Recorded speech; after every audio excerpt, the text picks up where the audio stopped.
नमस्कार मित्रांनो, आज सनेज केअर इंडिया प्रायव्हेट लिमिटेड आणि इथिकल सक्सेस एज्युकेशन सिस्टम इंडियातर्फे आज आम्ही चिखली बुलढाणा या ठिकाणी आलेलो आहोत। मी Amol Talekar, by qualification BSc agree.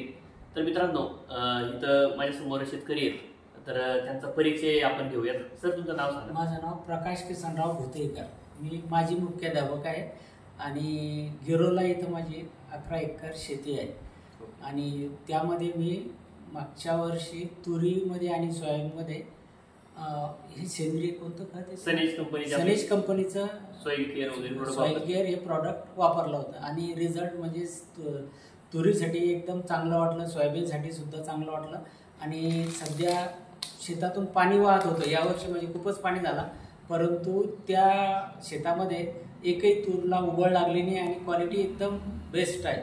म्हणजे आपण जे काही रासायनिक खतं वापरतो त्याऐवजी फक्त एकदाच ते प्रक्रिया केलेलं मी वापरलं आणि मला रिझल्ट एकदम छानपैकी आलेला आहे। ओके, म्हणजे आता ह्या वर्षी आपण पाहिलं असेल की महाराष्ट्रात सर्वदूर भरपूर पाऊस झालाय, जास्त प्रमाणात पाऊस झालाय आणि ह्याच्यात आपण जी बीज प्रक्रिया केली होती सॉइल केअर, सनगार्ड, सनस्टिक, त्याचा फायदा झाला। हा, तर ह्याचा फायदा असा झाला की उबळ लागले नाही बिलकुल। हा, उबळ लागली नाही। असंच एक दुसरं म्हणजे माझं शेत आहे, तिथं खूप पाणी पडलं आणि ती तूर पूर्ण खराब झाली।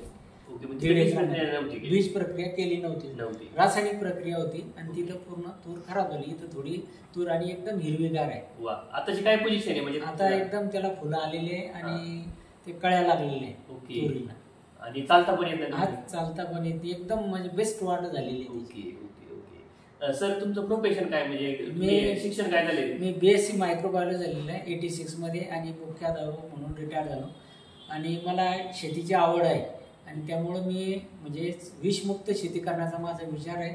त्यासाठी आपल्या कंपनीशी मी जॉईन झालो आणि हे प्रॉडक्ट म्हणजे हरभरा, गहू याच्यासाठी आणि तुरीवर फवारणी पूर्ण सेंद्रिय पद्धतीचं करणार आणि याच्या पुढे सुद्धा मी सेंद्रिय पद्धतीचं करण्याचा माझा प्रयत्न राहील। छान, म्हणजे आता सरांनी जसं की आता अनुभव ऐकला की बीज प्रक्रिया केली, तुरीसाठी रिझल्ट आला आणि आता आपण परत तुरीसाठी फवारणीला पण चालले प्रोडक्ट आणि प्लस गहू हरभरा त्याच्या पेरणीसाठी पूर्ण सेंद्रिय पद्धतीचंच करणार। ओके, आणि सेंद्रिय करणं खरंच गरजेचं आहे का सर?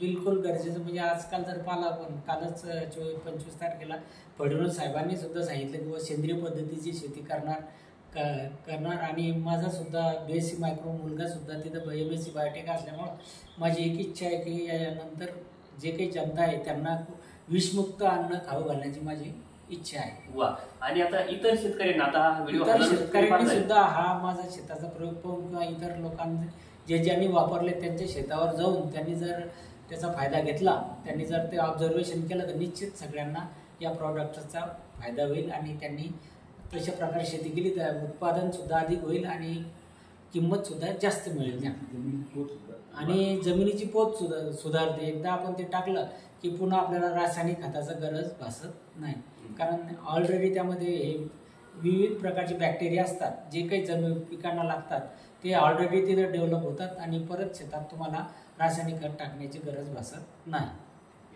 छान, धन्यवाद सर, खूप मौल्यवान अनुभव तुम्ही शेअर केल्याबद्दल धन्यवाद।